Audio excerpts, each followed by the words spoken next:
வணக்கம். படிச்சு முடிச்ச உடனே வேலை கிடைக்கிறது இல்லை. அப்படியே வேலை கிடைச்சாலும் என்ன படிச்சோமோ அது ரிலேட்டடா கிடைக்கிறது இல்லை. அப்படியே நம்ம படிச்சதுக்கு வேலை கிடைச்சாலும் அது நிரந்தரமாக்கப்படுறது இல்லை. இதை நம்ம ஸ்கில் கேப் அப்படின்னு சொல்லலாம். 21st செஞ்சுரியில் மாணவர்கள் என்ன படிக்கிறாங்களோ அதே 21st செஞ்சுரியில் கம்பெனிஸ்க்கு என்ன தேவையோ இந்த ரெண்டுத்துக்குமே டிஃப்ரென்ஸ் இருக்கு. இதை தான் நம்ம மிஸ் மேட்ச்னு சொல்றோம். ஏன்னா ட்ரெடிஷ்னல் எஜுகேஷன் அதிகபட்சமாக என்ன பண்ணுதுன்னா சிலபஸை ரீவேம்ப் பண்றாங்க, புது புது கான்செப்ட்ஸை பசங்களுக்கு நடத்துகிறாங்க. அதை தவிர்த்து நடைமுறையில் ப்ராக்டிக்கலாக என்ன வேணுமோ அதை நடத்துறது கிடையாது. இந்த மிஸ்மேட்ச் இருக்கிறதுனால இந்த ப்ராப்ளம் கண்டினியூ ஆகிட்டே போகுது. ஸோ அதை இந்த வீடியோவில் நம்ம பார்க்கலாம். இதில் முதல் விஷயமா நான் சொல்கிறது consequences. Unemployment, under employment. Unemployment அப்படின்றது வேலை கிடைக்கல அப்படின்றது அன்எம்ப்ளாய்மெண்ட். நான் வேலை தேடிட்டே இருக்கேன், எனக்கு அது ரிலேட்டடாக கிடைக்கவே இல்லை, அன்எம்ப்ளாய்மெண்ட். அண்டர் எம்ப்ளாய்மெண்ட் அப்படின்றது அந்த கம்பெனி உங்களை எஃபிஷியண்டாக யூஸ் பண்ண முடியலை. உங்களுக்குமே படித்ததை எந்த அளவுக்கு அந்த இடத்துல பிரயோஜனப்படுத்தணும் இல்லை அது எந்த அளவுக்கு யூஸ்ஃபுல் ஆகும் அப்படின்றத உங்களால் அதை செய்ய முடியல. எல்லாருமே பார்த்தீங்கன்னா அண்டர் எம்ப்ளாய்டாகவே இருக்கும். இது ஒரு ப்ராப்ளமாக எமர்ஜ் ஆகுது. இது நாளைக்கு எங்கே முடியும்னா லைஃப்பில் உங்களுக்கு ஒரு கட்டத்துக்கு மேலே அது சந்தோஷம் தராது. ஏன்னா எந்த வேலையில் நம்ம இருக்கோமோ அந்த வேலை சந்தோஷம் கொடுக்கணும், இல்லை அட்லீஸ்ட் பணமாவது அதிகமாக தரணும். இந்த ரெண்டுமே கொடுக்காத பொழுது அந்த வேலையில் நம்ம கண்டினியூ பண்ணோம்னா அது நாளைக்கு லைஃப்பில் திரும்பும். அதுக்கப்புறம் அது பெரிய ப்ராப்ளமாக முடியும். ஸோ இதை நம்ம எடுகேஷன்லேருந்து அட்ரஸ் பண்ணுறோம். ஸோ இந்தியாவில் ஏகப்பட்ட செக்டார்ஸ் இருக்குது. அது எடுகேஷன் ஒரு செக்டார் தான். ஆனால் எடுகேஷனோட பியூட்டி என்னென்னா அது எல்லா செக்டாரோடையுமே கனெக்டட். ஸோ அதனால தான் அரசாங்கம் எடுகேஷன் செக்டாருக்கு ரொம்ப கூர்ந்து அந்த பட்ஜெட்டில் கூட பார்த்து பண்ணுவாங்க. அப்படி இருந்து கூட அதில் நிறைய மிஸ்மேட்சஸ் நடக்குது. அதில் முக்கியமான கான்சிக்வன்சஸ் பொட்டென்ஷியல் ரொம்ப வேஸ்ட் ஆகுது. இப்போ நம்ம இந்தியாவை எடுத்துக்கிட்டிங்கன்னா யங்ஸ்டர்ஸ் அதிகமாக உள்ள ஒரு நாடு.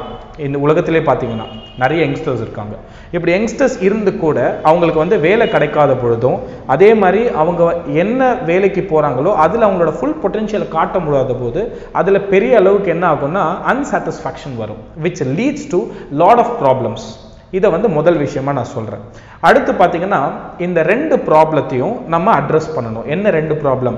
படித்ததுக்கு வேலை கிடைக்க மாட்டேங்குது, அப்புறம் வேலைக்கு போனேன் அப்படின்னாலுமே அதில் நான் படித்தது எனக்கு பிரயோஜனப்பட மாட்டேங்குது. இந்த ரெண்டு ப்ராப்ளத்தையும் அட்ரஸ் பண்ணுறத we can call it as bridging the gap. இப்போ உதாரணத்துக்கு ப்ராஜெக்ட் பேஸ்டு லேர்னிங். இப்போ ஒரு கான்செப்ட் நீங்கள் ஸ்கூல்லையோ காலேஜ்லையோ படிக்கிறீங்க, அதை ப்ராஜெக்டாக எடுத்துக்கிட்டு அதை நீங்கள் வெளியில் ஒரு கம்பெனிலேயோ இல்லை ஏதாவது ஒரு ஃபர்ம்லேயோ அதை எப்படி பண்ணுறாங்கன்றதை நீங்கள் பார்க்கணும்.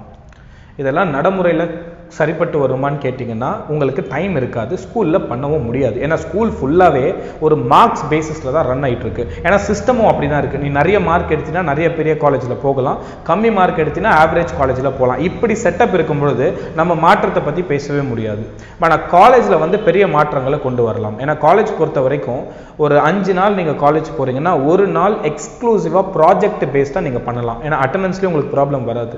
காலேஜில் உங்களுக்கு அந்த அட்டானமஸ் இருக்குது. நீங்கள் என்ன பண்ணலாம்னா என்ன படிக்கிறோமோ அது ரிலேட்டடாக நடைமுறையில் என்ன இருக்குது அப்படின்னு சொல்லிட்டு அதை நீங்கள் தேடி பார்க்கலாம், அதை பற்றி படிக்கலாம். இல்லை உங்களுக்கு தெரிஞ்சவங்க கிட்ட கேளுங்க, இல்லை உங்கள் ஃப்ரெண்ட்ஸ் எல்லாம் ஒன்றா சேர்ந்து ப்ரொஃபஸர் கிட்ட பேசி எங்களுக்கு இது ப்ராக்டிக்கலாக கற்றுக்கணும், அதனால் எங்களுக்கு ஆன் டியூட்டி கொடுங்க அப்படின்னு சொல்லி ஏதாவது ஒரு வகையில் you should make some initiation.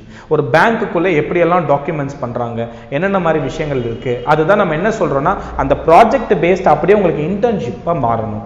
இன்டர்ன்ஷிப்பாக மாறும்போது ஒரு எக்ஸ்க்ளூசிவாக ஒரு 30 நாள் நீங்கள் வேறு ஒரு இடத்துல வேலை செய்யும்போது அந்த கார்ப்பரேட் வேர்ல்டு எப்படி இருக்குது அப்படின்னு சொல்லி நீங்கள் கற்றுக்கலாம். நாளைக்கு நீங்களே சொந்தமாக ஒரு பிஸ்னஸ் ஆரம்பிக்கணும்னு நினச்சா கூட அந்த கார்ப்பரேட் வேர்ல்டை கற்றுக்கிட்டு ஆரம்பிங்கன்னு சொல்கிறது. ஏன்னா நீங்கள் ஒரு ஹோட்டல் ஆரம்பிக்கணும்னா நீங்கள் சர்வராக இருக்கணும், நீங்கள் வெயிட்டராக இருக்கணும், நீங்கள் எல்லாத்தையுமே நீங்கள் பார்த்துட்டு தான் you should actually start it.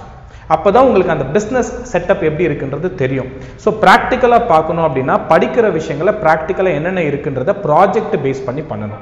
சில காலேஜஸ் பண்ணுறாங்க, ஆனால் அது பத்தாது. ஏன்னா இப்போ இருக்கிற கார்ப்பரேட் வேர்ல்டோட ரெக்குவயர்மெண்ட்ஸ்க்கும் பசங்க படிக்கிறதுக்கும் நிறைய கேப் இருக்குது. இன்டர்ன்ஷிப் நான் சொன்ன மாதிரி மாணவர்களுக்கு அதிக ஊக்கத்துவம் அந்த ப்ரொஃபஸர்ஸ் கொடுக்கணும்.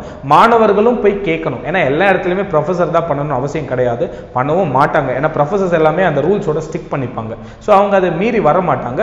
ஸ்டூடெண்ட்ஸ் அதுக்கு ஒரு ப்ரெஷர் பண்ணும்பொழுது எங்களுக்கு இந்த மாதிரி வேணும், எங்களுக்கு வந்து இன்டர்ன்ஷிப் அலோவ் பண்ணுங்க, எங்களுக்கு 6 செமஸ்டருமே இன்டர்ன்ஷிப் அலோவ் பண்ணுங்க, why don't you send 1 month for every semester exclusively for the internship அப்படின்னு. ஸோ இதை வந்து அந்த கமிட்டியில் உட்காந்து இப்போ அட்டானமஸ் காலேஜஸ்லாம் இருக்குன்னா அவங்க அந்த சேஞ்சஸை உடனே கொண்டு வரலாம். யூனிவர்சிட்டி வந்து அதுக்கான பெர்மிஷன் வந்து ஈஸியாக வாங்கிடலாம். இதுவே நீங்கள் அஃபிலியேட்டட் காலேஜஸ்னால் கஷ்டம். ஸோ இதெல்லாமே பசங்க தான் வந்து கேட்கணும் அப்படின்றது தான் இந்த வீடியோவில் நான் ஒரு ரெக்வஸ்ட்டாகவும் வைக்கிறேன். அதே மாதிரி ஸ்கில் பேட்சஸ் அப்படின்னு சொல்லி நான் ஒரு கான்செப்ட் பார்த்தேன். ஸ்கில் பேட்சஸ்னா எக்ஸாம்ஸில் மார்க்கெல்லாம் தராங்க இல்லையா, முக்கியமாக இந்த இன்டர்னல் எக்ஸாம்ஸ் பொறுத்த வரைக்கும் கிளாஸ் பார்ட்டிசிபேஷன் அப்புறம் இன்டர்னல் எக்ஸாம்ஸ் இதெல்லாம் பேஸ் பண்ணி ஒரு 25-30 மார்க்ஸ் கொடுப்பாங்க. இந்த இன்டர்னல் மார்க்ஸை எப்படி கன்வெர்ட் பண்ணலாம்னா ஒரு சாப்டருக்கும், இப்போ ஒரு ப்ரொஃபஸர் இருக்காரு 5 சாப்டர் எடுக்கிறாருன்னா ஒரு சாப்டர்லையுமே பார்த்தீங்கன்னா இந்த ஸ்கில் பேட்சஸ் அப்படின்னு கொண்டு வரலாம். அந்த ஒரு யூனிட்டுக்கு அவன் என்ன ப்ராக்டிக்கலாக வெளியில் கற்றுக்கிட்டானோ அதுக்கு ஒரு 5 மார்க்ஸ் அப்படின்ற மாதிரி ஒரு இனிஷியேஷன்ஸை வந்து others can think of it. So இப்படி வந்து நம்ம பிரிட்ஜஸ் அந்த ப்ராப்ளத்தை வந்து அந்த ப்ராப்ளத்தை அட்ரஸும் பண்ணலாம், அந்த ப்ராப்ளத்தை ஓரளவுக்கு வந்து நம்ம உடைக்கவும் செய்யலாம். ஏன்னா நீங்கள் பாருங்கள், இப்போ நீங்கள் செகண்ட் இயரோ இல்லை ஃபர்ஸ்ட் இயரோ இல்லை even final years for that matter நீங்கள் எழுதி வச்சுக்கோங்க. நீங்கள் நாளைக்கு வேலைக்கு போகும்பொழுது இல்லை வேலையில் சேர்ந்ததுக்கப்புறம் இந்த 3 வருஷம் நான் எதுக்கு காலேஜில் படித்தேன் அப்படின்ற ஒரு கேள்வி வந்து அரைஸ் ஆகும். இந்த 3 வருஷத்தை நான் என்ன கற்றுக்கிட்டு இந்த வேலை எனக்கு கிடைச்சது அப்படின்ற மாதிரி கொஸ்டின் அரைஸ் ஆகும். நீங்கள் 12th படித்த நாலேஜை வச்சே நீங்கள் வேலை பார்க்கலாம் அப்படின்ற மாதிரி சூழ்நிலைகள் ஏற்படும். இன்ஃபேக்ட் அது கூட இல்லாமல் நான் அப்படியே கூட இந்த வேலையில் சேர்ந்துருக்கலாமே, ஒரு 4 சர்டிஃபிகேட் பண்ணியிருந்தாலே எனக்கு இந்த ஸ்கில் வந்திருக்குமே அப்படின்ற மாதிரி கேள்வி வரும். So college is becoming irrelevant. College is not in relevance with the practical world. இந்த ப்ராப்ளத்தை வந்து மாணவர்கள் புரிஞ்சுக்கிட்டு தான் ப்ரெஷரைஸ் பண்ணணும். யாரை பண்ணணும்னா ப்ரொஃபஸர்ஸை பண்ணணும். நிறைய வந்து நீங்கள் அந்த மேனேஜ்மெண்ட்டை வந்து பண்ண வைக்கணும். எப்படின்னா சிலபஸில் சேஞ்ச் கொண்டு வந்து உள்ளே இருக்கிற சின்ன சின்ன பேட்டர்ன்ஸில் இருந்து நீங்கள் கொஞ்சம் ஆக்டிவாக வெளியில் என்ன நடக்குதுன்னு பார்க்கணும். ஏன்னா இப்போ இருக்கிற ஸ்டூடெண்ட்ஸ்க்கு நிறைய டிஸ்ட்ராக்ஷன்ஸ் இருக்குது. அந்த டிஸ்ட்ராக்ஷன்ஸ் எல்லாம் மீறி பண்ணுறதே ஒரு பெரிய சேலஞ்சு. டிஸ்ட்ராக்ஷன்ஸ் எல்லாம் மீறி நீங்கள் காலேஜுக்கு வந்து கிளாஸை கவனிக்கிறதே இப்போ பெரிய சேலஞ்சஸ். அதுக்கப்புறம் கிளாஸ்க்கு வந்து அதோடைய சிஸ்டமை மாற்றணுன்றது even more it's a big hectic work. நான் எதுக்கு பண்ணணும் அப்படின்ற மாதிரி இருக்கும். ஆனால் அதை கொஞ்சம் கொஞ்சமாக வந்து we have to change it. ஏன்னா நாளைக்கு 3வது வருஷம் முடிச்சுட்டு ரெலவன்ஸே இல்லாத இடத்துல போய் என்னத்தை உட்கார்றது, எதுக்காக நான் படிக்கிறேன் அப்படின்றது தெரிய வேணாமா? எஜுகேஷன் எந்த சைடில் போயிட்டு இருக்கு? ஒரு விஷயத்தை வந்து ஒரு டீச்சர் அப்படியே ரீட் பண்ணுறாங்க கிளாஸில், அதெல்லாம் நம்ம கேட்கும்போது வந்து ரொம்ப கஷ்டமாக இருக்கும். Just read it. ரீட் பண்ணுறதுக்கு எதுக்கு ப்ரொஃபஸர் அப்படின்றவன் அங்கே இருக்கிற ஸ்டூடெண்டோட மைண்டை வந்து ஸ்டிமுலேட் பண்ணணும். இருக்கிறத மட்டும் சொல்றது ப்ரொஃபஸர்ஸ் கிடையாது. அதுக்கு தான் கூகுள் இருக்கு, அதுக்கு தான் நியூஸ் சேனல்ஸ் இருக்கு, அதுக்கு so many peoples are there. Professors அப்படின்றவன் கிளாஸ்க்கு வந்தார் அப்படின்னா மாணவர்களுக்கு நம்ம கத்துக்கிறதுக்கு இன்னும் நிறைய இருக்கு, நமக்கு ஒன்றும் தெரியாது அப்படின்றத புரிஞ்சுக்கிட்டாலே போதும். ஆனால் மேலே போகணும் அப்படின்ற ஸ்டிமுலேஷனை ஏற்படுத்திட்டு ஒரு வெளியில் வந்துடணும். இதுதான் ப்ரொஃபஸரோட வேலை. அங்கே உட்காந்து இருக்கிற கான்செப்ட் எக்ஸ்பிளைன் பண்ண முடியாது. அதுக்கு சாட் ஜிபிடி வந்துடுச்சு. ஒரு கான்செப்டை தட்டினீங்கன்னா அவ்வளவு சிம்பிளாக எக்ஸ்பிளைன் பண்ணுது. அந்த ஹியூமன் இன்ட்ராக்ஷன்ஸில் தான் நீங்கள் அந்த ஸ்டிமுலேஷன்ஸை கொண்டு வர முடியும். இதை நான் ப்ரொஃபஸர்ஸ்க்காக மட்டும் சொல்லலை, but also for the students. நீங்கள் தான் அந்த ஸ்டிமுலேஷன்ஸை உங்களுக்குள்ளே ஏற்படுத்தணும். யாருமே உங்களுக்கு ஏற்படுத்தலை அப்படின்னா. ஓகே, ஸோ இது ஒரு பாயிண்ட். அடுத்து பார்த்தீங்கன்னா இப்போ சொல்கிறது வந்து ரொம்ப சுலபம், இதில் நிறைய சேலஞ்சஸ் இருக்குது. உதாரணத்துக்கு முக்கியமாக ஃபைனான்ஸு, அதுக்கப்புறம் பார்த்தீங்கன்னா ரிசோர்ஸஸ். எல்லாம் சொல்கிறத வந்து ஈஸியாக சொல்லிடலாம், இதை நம்ம இந்த பாலிசியை கொண்டு வரலாம், அந்த பாலிசியை கொண்டு வரலாம்னு. பட் ப்ராக்டிக்கலாக பார்த்தீங்கன்னா எப்பயுமே ஒரு சின்ன சிம்பிள் ஆக்ஷன் எடுக்கணும்னா கூட அதுக்கு நிறைய ரிசோர்ஸஸோ நிறைய அக்செப்டன்ஸோ நிறைய ஃபைனான்ஸ் வந்து தேவைப்படும். இந்த சேலஞ்சஸ் வந்து எப்போ போகும்னா எப்போ அன்எம்ப்ளாய்மெண்ட் ரேட் அதிகமாகுதோ அப்போ தான் வரும். ஜென்ரலாக ஒரு பழமொழி சொல்லுவாங்க, உங்களுக்கு வந்து பீஸ் வேணும் அப்படின்னா அதுக்கு முன்னாடி வார் நடக்கணும் அப்படின்னு. அதே போல் எடுகேஷனில் ஒரு பெரிய சேஞ்சஸ் வரணும் அப்படின்னா அதுக்கு அன்எம்ப்ளாய்மெண்ட் அதிகமாகணும். அது நடந்துட்டு இருக்கு. நிறைய பேருக்கு படிச்சுட்டு வேலை இல்லாமல் அது ஒரு பிரச்சனையாக போகுது இல்லையா? அந்த கோவம் எல்லாம் காலேஜ் பக்கம் திரும்பும், அந்த கோவம் எல்லாம் யூனிவர்சிட்டி பின்னாடி திரும்பும். அது திரும்பும் போது தான் இந்த சிஸ்டமே மாறும். அந்த சிஸ்டம் மாறுறதுக்கு நிறைய பேருங்களோட கோவங்கள் தேவைப்படும். அதுக்கு வந்து அந்த பர்டிகுலர் கமிட்டியோட ஃபைனான்ஸும் தேவைப்படும், அதுக்கான ப்ராப்பர் ரிசோர்ஸஸும் இருக்கணும். ஏன்னா ஒரு ப்ரொஃபஸர் அப்படின்றவர் அங்கே இருக்கிற மாணவர்களை விட ஒரு படி நாலேஜ் அதிகமாக இருக்கிறவனா தான் இருக்கணும். அந்த மாணவர்கள் எந்த லைனில் போகிறாங்களோ அதை விட ஒரு படி மேலே போகணும். அப்போ தான் அந்த க்ரௌடை கட்டுப்படுத்தவும் முடியும், அண்டர்ஸ்டாண்ட் பண்ணவும் முடியும். எல்லாம் நம்ம ஏதோ படிச்சுட்டு வந்து அப்படியே ஒப்பிக்கிறது கிடையாது கிளாஸ். ஸோ அப்படி இருக்கும் பொழுது இந்த சேலஞ்சஸ் எல்லாம் எக்ஸிஸ்ட் ஆகும்போது இட்ஸ் அ லாங் ப்ராசஸ். இந்த ப்ராசஸை தான் நம்ம சேலஞ்சஸ்ன்னு நீங்கள் சொல்கிறோம் இந்த வீடியோவில்.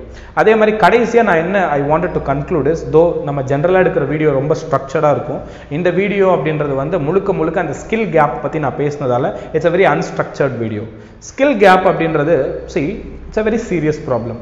நாளைக்கு நல்லா சம்பாரிச்சு காசை வந்து வீட்டுக்கு கொடுக்கணும். அந்த காசை வச்சு உங்கள் குடும்பத்தை நீங்கள் பார்த்துக்கணும். அதுக்கு காசு நிறைய வரணும். ஏன்னா இப்போ காசு நிறைய தேவைப்படுது. ஆனால் நாளைக்கு போக போகிற வேலை உங்களை மட்டும் பார்த்துக்கிற மாதிரி இல்லை உங்களையே பார்க்காத அளவுக்கு ஒரு சம்பளம் வந்ததுன்னா அது எவ்வளோ பெரிய டிசப்பாயின்மெண்ட்டாக இருக்கும். அந்த கோபம்லாம் எங்கே போகும்? உங்களுக்கு எடுகேஷன் சைடு போகும். அது எடுகேஷன் சைடு போயிட்டு அது எல்லாரும் ஒரு பக்கம் திரும்பி அது அப்படியே ஒரு புரட்சி ஆகணும் அப்படின்றது என்னோட இன்டென்ஷனும் கிடையாது. அப்படி நடக்கவும் போகிறது இல்லை. பட் அதோட பாயிண்ட் என்ன அப்படின்னா, நீங்கள் எல்லாருமே வந்து என்ன படிக்கிறோமோ அது ப்ராக்டிக்கலாக எப்படி இருக்குது அப்படின்றத நீங்கள் பார்த்துக்கிட்டே இருக்கணும். கண்டிப்பாக யங்ஸ்டர்ஸ்க்கு நிறைய டைம் இருக்கிற காரணத்தால் இதை நீங்கள் செய்யலாம். என்ன படிக்கிறீங்களோ அது ப்ராக்டிக்கலாக எப்படி இருக்குன்றத யார் மூலியமாவது தெரிஞ்சுக்கோங்க. எப்படியாவது வெளியில் போய் அந்த விஷயத்தை நீங்கள் கற்றுக்கோங்க. அப்போ தான் நாளைக்கு கார்ப்பரேட் வேர்ல்டில் போகும்போது அந்த காம்படிட்டிவ் எட்ஜில் போய் உட்காருவீங்க. இல்லை அப்படின்னா routine jobs, data entry jobs, அதுக்கப்புறம் எதுக்கு படிச்சிங்களோ அதுக்கு சம்மந்தமே இல்லாத ஜாப் தான் கிடைக்கும் அப்படின்றது தான் போகும். ஸோ வீடியோ பிடிச்சிருக்கும்னு நினைக்கிறேன். இது அவேர்னஸும் கிரியேட் பண்ணியிருக்கும்னு நினைக்கிறேன். இந்த வீடியோவும் முக்கியமாக மாணவர்களுக்கு ஷேர் பண்ணுங்கள். நன்றி.